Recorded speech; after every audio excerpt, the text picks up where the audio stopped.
10 a.m. Now, next on the programme, with the dark winter's nights just a few days away, don't forget this coming weekend, you've to change your clocks. You've to put them back on Saturday night when you go to bed. And that means miserable dark L evenings, getting dark at 5 o'clock. Oh, I hate it. Absolutely hate the next few weeks between now and Christmas. Anyhow, a shocking new report has shown that loneliness is 15 times more toxic than smoking. In other words, it is bad for your health to be lonely. Well, a support group called Making Connections is asking us to pop into elderly people, 400,000 of whom are classed as lonely. Now, if you're somebody who would class yourself as lonely, I'd love to hear from you. You can call us on 6797 981 because I want to find out the sort of effect that it has on your life to have essentially nobody to talk to from one end of the day to the next. Also, and this is something else I want to focus on because we dealt with this a couple of months back, in this day and age where people have hundreds, literally hundreds of friends on social media platforms like Facebook, I want to find out how many friends you really have.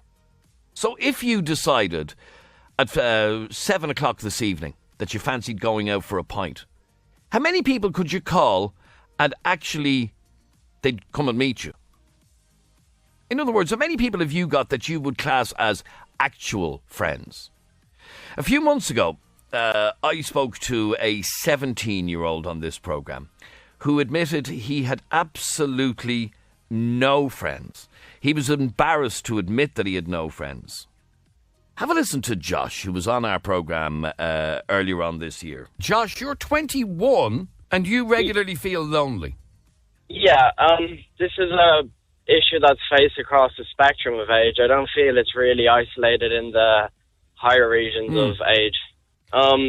I think maybe it can be self-incited in the younger generation due to where the grip that social media has on us and jealousy that's bred through that. But it distances us from society as a whole and the public and social interaction altogether. And do you have friends? Do you have close friends, Josh? To say friends these days is a very kind of loose title. I don't know so much about friends. I have acquaintances that I could call up on. Okay, do you have someone close to you that you could tell something very personal to? My father, that's it. That's it. Jeez, yeah. You've no other people your age that, like, could you? Do you? I have to, sorry to cut across you. I have to say, I know of other young people of his age who would be in that same category. They have lots and lots of.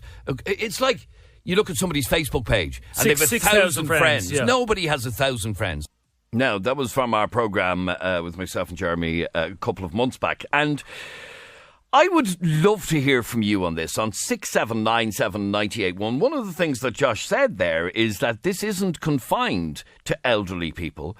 It is just that elderly people can be more housebound and maybe find it more difficult to get out or whatever. But he believes that loneliness or a lack of friends is something that affects all age groups. I'd love to hear from you. Text or WhatsApp me on 0877 98 98 98. 0877 98 98 98. Better still, call me on 6797 981. Let me read a message that came in earlier on as soon as I mentioned this conversation. And it says, I don't want to talk on the radio, but I just wanted to chip in on the loneliness topic. I thought I had lots of friends. I was very popular in school, but I am suffering with anxiety and depression, and all my friends, bar one or two, have completely abandoned me. People I thought were there forever. Says that message. Very sad that you're living, you would think that at a time where you're dealing with anxiety and depression, that your real friends would be your real friends. Call me right now on 6797 You can text or WhatsApp 0877 98 98 98. Now, as I mentioned to you, the support group Making Connections is asking the public to give 60 minutes to pensioners ahead of the clocks changing this weekend. Mary O'Donoghue is the CEO of Making Connections. Mary, welcome to 98 FM. Thank you very much, Adrian. Mary, I was very shocked to read that 400,000 people in Ireland suffer with loneliness. Yes, are experiencing loneliness. And that isn't just older people, as you rightly pointed out. It also includes, it's right across the board, including that the age group of young people between the ages of 20 and 30. So, but this campaign is specifically geared towards older people. So what we're asking, as you said, the clocks are going back. They're changing back an hour. That is a dreaded time for many older people. So the campaign is nationwide. It is a very positive message and a very simple ask. So we're asking two things. We're asking people to spend an hour with an older person they know, somebody that they know but that they don't normally have time for. So we're not asking people to knock on the doors of strangers, because older people shouldn't open the door to strangers. And the second thing that the campaign is focusing on is the contribution of older people, which we sometimes forget. Older people have a tremendous amount to offer by way of wisdom. They've lived their lives, they've lots of stories, they've lots of experience. And what we're asking is that when people sit down with them for an hour, that they would actually tap into that wisdom and those life experiences and maybe share some of that advice, those nuggets of wisdom with us, using the hashtag advice to my older self, which we can then share with the nation. What a great idea. Yeah, it really is. And, to talk to elderly people about their lives and whatever, you can actually learn an awful lot. Tremendously. And that's what we're hearing constantly from people who do spend that hour with them. The wealth of experience, of advice, of crack that they have together. Sometimes younger people get so much crack out of older people because they're still the same person. It's just that perhaps they're less physically able. I was really shocked to read that loneliness is 15 times more toxic than smoking. Explain that to me. Well, that is the research evidence available at the moment about loneliness and isolation, which is trying to highlight that it's a health issue. It's twice as 15 times, the same as smoking 15 cigarettes a day. And it's also twice as dangerous as obesity, which makes it very... So dangerous in what way? What sort of an effect does it have on you? It affects people's mood, anxiety, depression. People turn to drink. There's quite a bit of home drinking in relation to, because of loneliness and isolation, and people being long hours on their own without any company. A man recently told me that sometimes at the end of a day, he speaks out loud just to hear the human voice. Okay, so it is not good to be lonely. It is not good for your health to be lonely. It's not good for your health. We as human beings, we're social.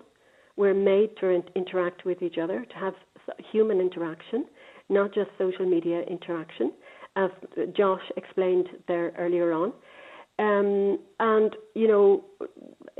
man said to Making Connections 2 weeks ago, he said, sometimes I sit on the bench on the road outside my house just in order to chat to passers-by. All right. So, I know your campaign is targeted specifically at elderly people who may be lonely and isolated with the clocks changing and the horrible dark evenings and everything else. So, if anybody wants to find out more information, where do they go? They can go to our website, makingconnections.ie. I would really urge the public, as I said, it is nationwide. It is in every county. It is live. Just even this weekend, before this weekend, to spend an hour with somebody that they know, because everybody resonates with this. Everybody knows somebody in their village, on their road, in their apartment, whether it's, big city, a small village, a rural or an urban community. Everybody knows somebody like that.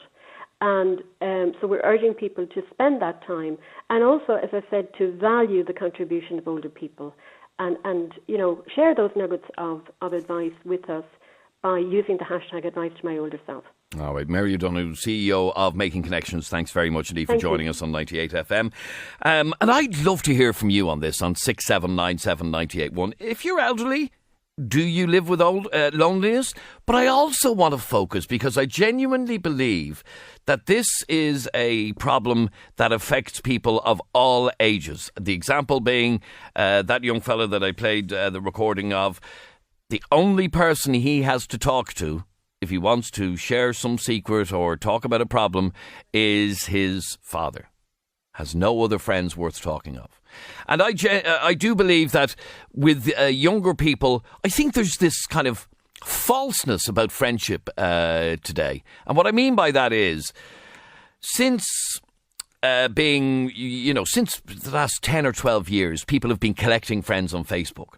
And these are people like they met in a pub. How are you? I'm Adrian. Oh, great. Can we be Facebook friends? You might never see the person again, but you're friends on Facebook. So there you go. Another tick. I've another friend. But it's not really a friend. It's somebody you met in a pub over a pint. If you're somebody who, because I think we've touched on a raw nerve here. If you're somebody who suffers with loneliness, I would love to hear from you on 6797981, regardless of what age you are. And if you are a younger person who does, in fact, it's quite sad, really, because here's a message that just came into me a second ago. I'm 35, single with no children. Loneliness is so horrible. I've been depressed, but most people don't understand loneliness and don't care. And here's the really sad part about it is admitting that you're lonely is embarrassing. Because when we asked this person to come on air and tell us their story, the answer we got was, I'd feel a bit embarrassed talking about it. So, in other words, I'd be embarrassed to admit that I'm lonely. And isn't that part of the problem here? Especially with younger people, especially with people under 60. That there's nothing embarrassing about it that you're lonely. There's nothing embarrassing about admitting that you actually don't have that many friends, because I do believe that most people don't actually have that many friends. We all think we've 5 and 6 and 700, but I know if I go through my own personal Facebook page, and I use that analogy that I said to you earlier on, how many people who are friends, in quotes, on my Facebook page could I actually go for a pint with at 6 o'clock this evening? Could I just send a message to and say, fancy a pint? And there are very few. That's the reality. There are very few. Ciara, you're on 98 FM. How are you, Ciara? Hi, Adrian. How are you? I'm good, Ciara. You feel very isolated because of a condition that you live with. Yeah, I suffer with really bad depression and anxiety, and I'm actually a little bit better at the moment, but over the past, I'd say, 10, 15 years, I've gone through periods of really bad depression where I've been so isolated that I actually can't leave my house when it's really bad. Like, say, I couldn't actually even walk down my road. I'd be so bad. I couldn't even open my door, leave my house. And I've gone through periods in my life where I'd have 6 months one time. I had just severe vertigo, anxiety and depression. I couldn't leave my house. And, everything goes out the window. Like, if you're working, you have to leave a job, or, I deferred college at points, or, you're just totally dependent on your family, and you just have absolutely... Yeah, with something as serious as that condition, it's just very difficult. Like, you can't actually leave your house. So, yeah. Okay, so that has led to your isolation. Has it led to you being lonely? Oh, yeah, extremely lonely. I think suffering with anxiety or depression, you're extremely lonely in this society because, things like even going to a shop or being in a shopping centre really difficult for me. And you just feel so lonely because you'd be having huge panic attacks. You know, I would suffer with panic attacks. I would suffer with intrusive thoughts, voices in your head. I'm not ashamed to talk about this, Adrian. I really feel that all these things have to be talked about because there's so many other people out there suffering. That's exactly what I was about to say. You would not believe the amount of, and this isn't an exaggeration, the amount of messages that we're getting from people saying exactly, not necessarily saying they're living with agoraphobia, but saying that they're desperately lonely, but they don't want to talk about it because it would appear that there is some shame attached to admitting, hey guys, I'm lonely. Hello, I'm here, I'm lonely. And it seems to be something that people don't want to admit. And it's even worse, Adrian, since the technology. I mean, I just find it soul destroying. When I go on a bus, I look around me and I actually started taking up sewing. And I sewed on the bus just to have a bit of eye contact with other human beings because I just look around and I see everybody on their technology, looking at their screens. We have become a nation of robots. So much so, Adrian, this is loneliness for you now. I suffer with vertigo, and a couple of weeks ago, I got a really bad episode in the middle of the road. I was in the middle of the street. I fell down. I couldn't get across the road. I asked for 3 people to help me. Nobody stopped. Nobody helped. You know, you just feel so alone now because everybody's stuck into their phone. And this is the point. You know, there's so many people out there suffering in silence. Yeah. And it is one of my biggest fears, I have to be honest, is ending up old and alone. I have to say, it's one of my biggest fears. Always has been, ever since I was a young man. And yeah, I fear my wife dying before me and I'm left on my own. I wouldn't know where to go. But because I do fear being lonely. And the amount of messages that we're after getting into us on 087 98 98 98 from people saying, one message here, let me read this. I don't want to speak on air. It's embarrassing to admit this.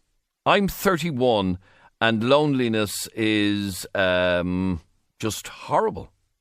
People only call me when they want something. In my case, my partner left me after 9 years and I know no one else. But what shocks me about this is how are you ever going to deal with this loneliness if you say that it is embarrassing to admit that you're dealing with it in the first place? Call me right now if you are somebody who isn't embarrassed about admitting that you're lonely, is prepared to say, yes, I am. Call me now on 6797 981. Text or WhatsApp 0877 98 98 98. Rachel, you're on Dublin's 98 FM. Hi, Rachel. Hey, Adrian. How are you? I'm good, thank you, Rachel. Rachel, there seems to be a bit of shame about particularly younger people admitting that they're lonely. Oh, yeah, no, I would have been the same for a long time, to be honest. Like, for me, my circumstances are different. Like, my loneliness would come because my 2 kids have special needs, do you know what I mean? So a lot of things I couldn't, like, I don't get out in the evenings. I don't get to go to things like the pictures or go out with friends. I don't get to do social things with people, and kind of with that, it kind of comes, people pull away, people just carry on with their lives, and you're left very isolated. And I found it very, very lonely. And I think for me, I've kind of come to a stage where I've gotten so used to being alone and being isolated and being lonely that I actually find it very hard to speak to people one-to-one, like in kind of face-to-face now. And I've actually spoken to people in the past like that it becomes a catch-22, becomes a vicious circle that you get used to your own company, that you actually find it increasingly difficult to interact with other adults. Yeah, and I would be like that now. Do you know what? Put me in a room full of kids and I'm fine. Put me in a room full of adults. I actually don't. I found, even if I have stuff going on with me, or I have kind of problems, I haven't got someone that I can just pick up the phone to. Do you know what I mean? Like, do you not? Not one person? Well, even now, my family would say to me, like, oh, let me know, ring me and stuff. But I wouldn't because I get so messed up over, and I actually feel like I'm a burden on them then. Okay, so you would rather You would rather keep your problems to yourself than share them with a family member? Anyone. Because you don't have anybody else to share them with? No. Because I've literally come to a stage, I think, where you kind of get so used to dealing with it on your own and being on your own that it just becomes strange to kind of tell people what's going on then, if that makes sense. It's kind of like an irony in a way. And does it get you down that you're lonely, or is it just something you've gotten used to? I think it did get me down. It did. I think I like that. I think I've gotten used to it. I've gotten used to kind of not depending on anybody. I think that's how I look at it in a way. So have you become? How old are your children? 7 and 8. Or sorry, 7 and 9. 7 and 9. So your entire world revolves around your children, does it? Yeah. Day in, day out. Without them, there's nothing? Do you know what? I don't think, like, I've never been away from the two of them. Like, my son would go into respite, but I would always have my daughter. Do you know that way? I don't get respite for her. So I've never really been away from both of them. Do you know that way? So I don't think I'd know what to do with myself. I think I've had, in the last 9 years, I think I've had about 4 or 5 days to myself. Wow. Yeah. In terms of, one of the things I know that people suffer from later in life when their children grow up is empty nest syndrome, and, you know, the kids moving on, getting on with their lives, going about their business and whatever. I would be concerned for somebody like you or somebody in your situation at that stage when they fly the nest, basically. Do you know what? In a way, I won't have that because of my son. He will be dependent for life. Do you know that way? So he will always be there. But like that, but he'll get older, he'll mature, and hopefully he'll get as independent as possible. Do you know that way? That's my kind of hope for him, that he gets as independent as is possible for him. But I don't really kind of think down the line like that. I just kind of think like right here, right now. Do you know that way? It's just kind of the way. And have you ever thought of trying to deal with your loneliness yourself by making some plan to get involved in something that will get you meeting people and whatever? See, usually when I try to do that, I know this sounds crazy, everything I kind of go out and do is usually revolved around the kids. And a lot of times if I plan to do stuff, even with the kids, it's like one wants to do it, but the other one doesn't. Do you know what I mean? So it's kind of like the majority of things, like for me to plan to go out is hard, very hard. Do you know what I mean? Very hard, yeah. All right, Rachel, stay on the line there for 1 second if you can, please. Our telephone number is 6797 981. You can text or WhatsApp the programme 0877 98 98 98. 0877 98 98 98. We're talking about people who are lonely and will admit that they don't have many friends. And don't be ashamed to admit it, because, can I tell you, you're not alone. There are hundreds of messages coming into us right now from people exactly like you who are lonely, who reckon, you know, they may have, if they're lucky, one good friend. Other than that, there is nobody. Call me right now on 6797 981. Text or WhatsApp the programme 0877 98 98 98. 0877 98 98 98. I feel the same as that lady speaking, says this message. I can't go on air to talk about it. Like that lady speaking, I got to get on with it. And there's somebody else who just doesn't want to admit it. Richard, you're on 98 FM. How are you, Richard? Richard, 27 years of age. Yeah. And other than your partner, there is nobody. Yeah, there's no one at all. And, you know, I've suffered with depression and all in the past because of this. But I've gone out of my way to try and rectify the issue, to try and fix the problem. And, you know, I've gone into, I think, I don't know where the issue lies, but, you know, I always find myself doing things like I got into an allotment and, you know, started growing my own veggies and stuff, and you meet people through that. But the people that are there doing that, they all seem to be twice my age. And I tried getting into like martial arts, so I tried doing taekwondo for a while. And the people doing that were half my age. So, I mean, there was no middle ground. There was nowhere that I could meet people. So, okay, 27 years of age, and I was saying a second ago, you know, if I'm to be dishonest about it, I've 716 friends, so I'm extremely popular. But in reality, there's 716 people on Facebook. In reality, there are very few that you would class as an actual friend that you could share your deepest personal secrets with. Do you have anybody other than your partner that you would put in that category? No one. I mean, there was one person, but he's left the country. He's gone on. He's doing his own life, and even in we might message each other once every 3 months, and it's only a quick sort of, hey, how are you? How are you getting on? And okay, so you've got that friendship has gone. Yeah. As a teenager, would you have had many friends? As a teenager, yeah, definitely. So when I started off in secondary school, I wouldn't have been probably the most popular, but I sort of got into a good crowd where, you know, I was quite popular. I had a load of friends. I had, you know, I had maybe sort of 2 to 3 really close friends, and then I had, you know, them sort of maybe 3 or 4 sort of friends that you would get along with. And when I actually got into an abusive sort of relationship then, though, once I was in sort of 5th year, 6th year, and since then, all of my friends dropped off the face of the earth, really. So, in terms of like another message just a second ago, I'm 42 and also very lonely. I work shift work. It's difficult to find friends. I would love to talk about this, but to be honest, I'd be afraid people would recognise me. So that says to me, shame.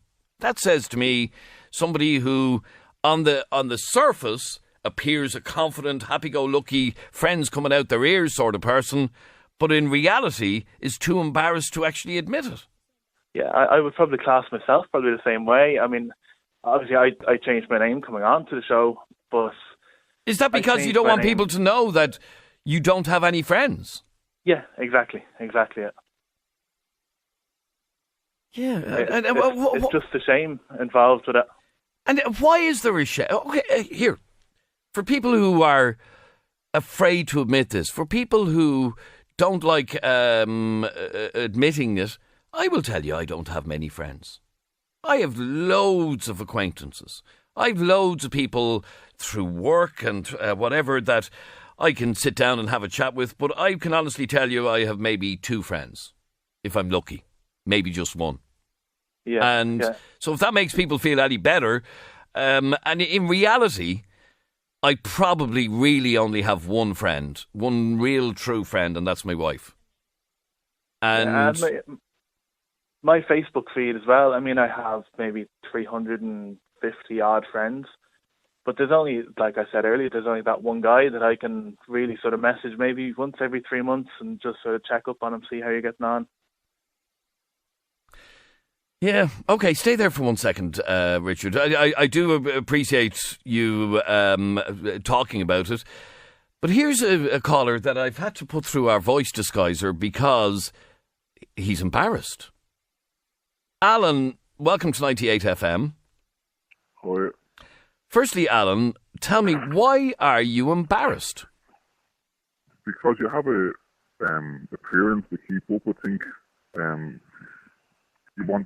don't want people to know who you are, but you just have to just get on with your days and pretend you're someone else just to get through each day. So are you embarrassed to admit that you're lonely because people think that you're a much more confident, outgoing, loads of friends type of person? Yeah, of course, yeah. And then you try and talk to people and all, but you're just too embarrassed to say certain things and all, like. And then when they're gone, you just wish you had just fucking said something like, wouldn't just say that. It's very hard. Okay, let me find out a little bit more about your situation. I understand, and I'm really sorry to hear this, that your wife passed away 3 years ago. Yeah. And through depression as well. Pardon me? Through depression. Suicide, like. Oh, wow. And since then, in the last 3 years, you have just your children, and it says on my screen here, just one friend. one friend, yeah. And then, like, at the funeral and all, everybody would give you the, oh, we'll be there for you and all. And then that one friend told me, he goes, they're all just bullshitting you. He goes, nobody will be there for you. And he was right. 3 years later, like, I'm on my own with the 2 kids, and you get a little bit of help, but you never get people knocking up to you or anything like that. So all those people that come up to shake hands with you at the funeral, to give you a big hug, to tell you that they'll be there for you, bullshit. You won't be on your own, all of those people have disappeared. Disappeared, boy. Yeah. That's it. And I've one friend left, and he's my friend since it was like 2 or 3. And is he somebody that you could pick up the phone and talk to about anything? Yeah, I'll give him that. I'll say that. Yeah, he's very good like that. Okay. Then, like, even talking to you now, you feel like crying because you're embarrassed. And it's just a stigma. Embarrassed about what, Alan? Because alone, like, I'm having to deal with all this by myself, like. So what's okay? How old are your children? 9, 7, and 16. 9, 7, and 16. Okay, so your 16-year-old is growing up fast. Yeah. Will be, in the next couple of years off doing. Is it a boy or a girl? A girl. A girl. In the next couple of years, she'll be off doing her own thing. Then you'll be left with. That's what you want for them. Absolutely, of course it is. Absolutely. And in fact, I think I've spoken to lonely people who hang on to their kids out of desperation, and it's very unfair on the kids, I have to say. Very unfair on the kids. Now, my smallest, my 2 girls, they're the youngest. They sleep in the same bed as me because they think that I'm going to leave them during the night. Like their mom left them, you know what I mean? So that's hard as well. Like, that's a lot of pressure on you. A lot of pressure, but you don't mind because that's all you have now at the minute. And weird, I know, but that's just the way it is. And that's because of the way their mum left them? The way their mum left them, they think I'm going to leave them as well during the night and become an angel like their mother did. And I assume you try to reassure them that that's not going to happen. Yeah, you do all that, like, and you bring them down to see their nanny and granddad every weekend, and you won't sleep in anyone else's house, like, unless I'm there. I sleep with them in the person's house, like, things like that. But, yeah, it's just very lonely. You just don't want them either seeing you like that, so you just plan an act during the days, and you go home and cry at night. Wow. In terms of trying to get out, trying to make new friends, are you able to do that, or do you try, or is it just backfired on you? No, you do try. Yeah, it has backfired. Yeah, you have tried to get into relationships and all, but no, it's gone too far now, I think. One lady mentioned earlier on that it becomes a vicious circle, that you almost become used to your own company and find it difficult to socially interact with people. Are you at that stage? At that stage where you start talking to yourself and all now and just don't answer yourself. That's the way it is, isn't it? Yeah, and your friend that you said, your one good friend that you can call on, that you can pick up the phone and talk to, do you ever do that? Yeah, every day I text him. Do you? Okay, so you do have some adult company that you can call on. You can call on, but you wouldn't be able to say certain things to him. Like, you'd say most things, but you wouldn't say, like, certain things. Like, do me a favour, Alan. I want you to stay on the line there for 1 second if you can, please, because I have to take a very quick break, but we've huge interest in this, and like I said earlier on, we've touched on a raw nerve, but somebody wants to talk to you straight after the break, Alan. And Alan is his name.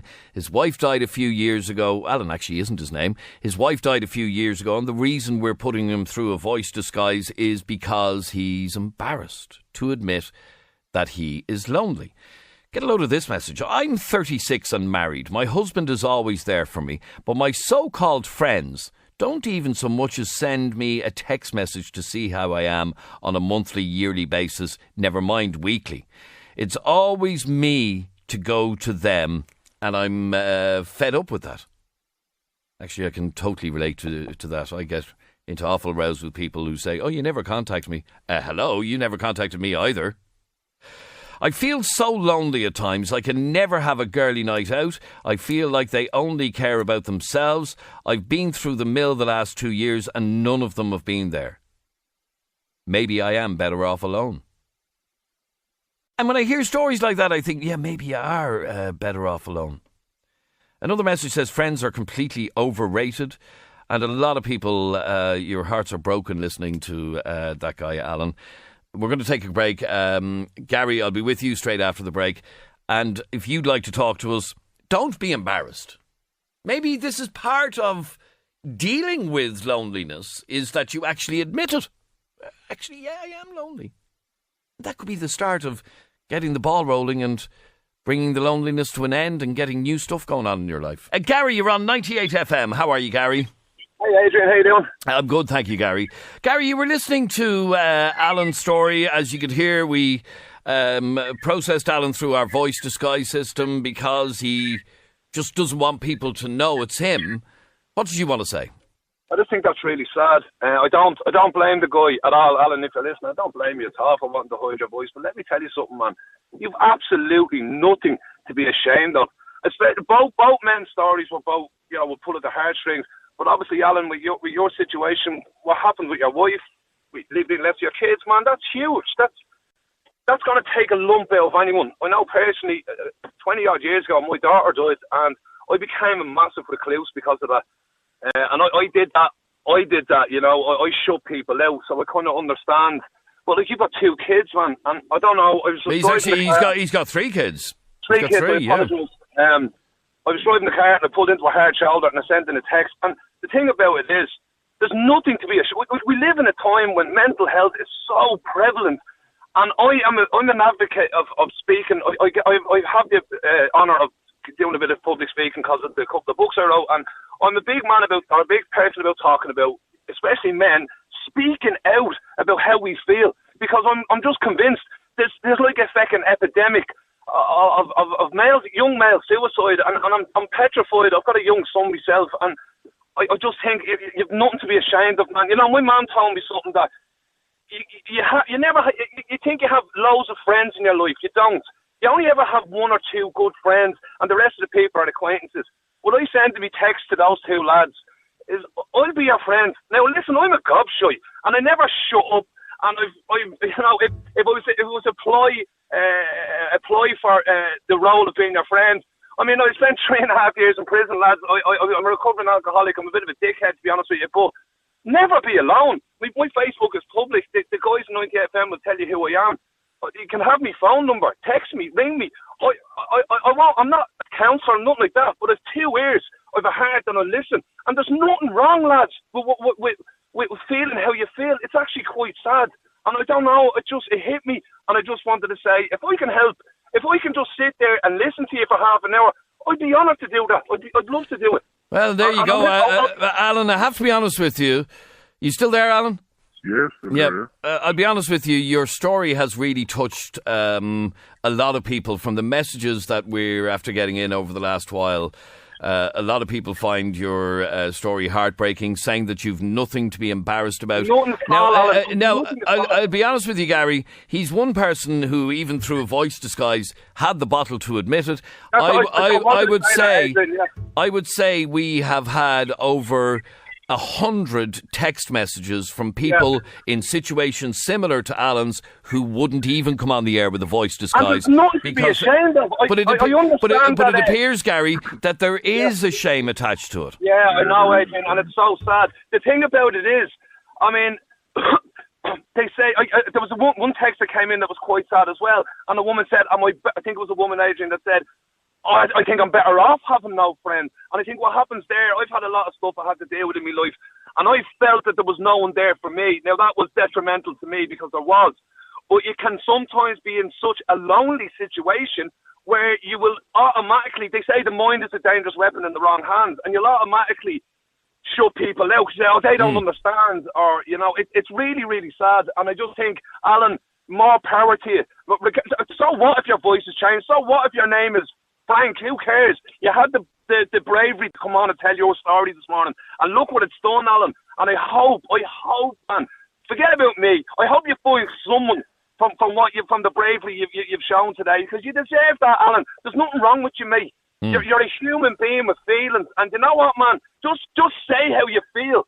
And I swear, if you ever need anyone to talk to, Alan, I'm here. I'm a gobshite, but I'll listen to you, man. I'll do my best. You're very likeable gobshite, Gary. A very likeable gobshite, Adrian. Yeah, maybe a lovable rogue. Alan, But, Alan, it's how does that make you feel when I'm telling you that people are texting in their droves, really taken by your story of your chronic loneliness? Honestly, you don't give a shit. Like, what people, like, I appreciate your man, he's very good, fair play to him. I know what he means and all, like, but the people saying things, you want people to knock up to your house, you know what I mean?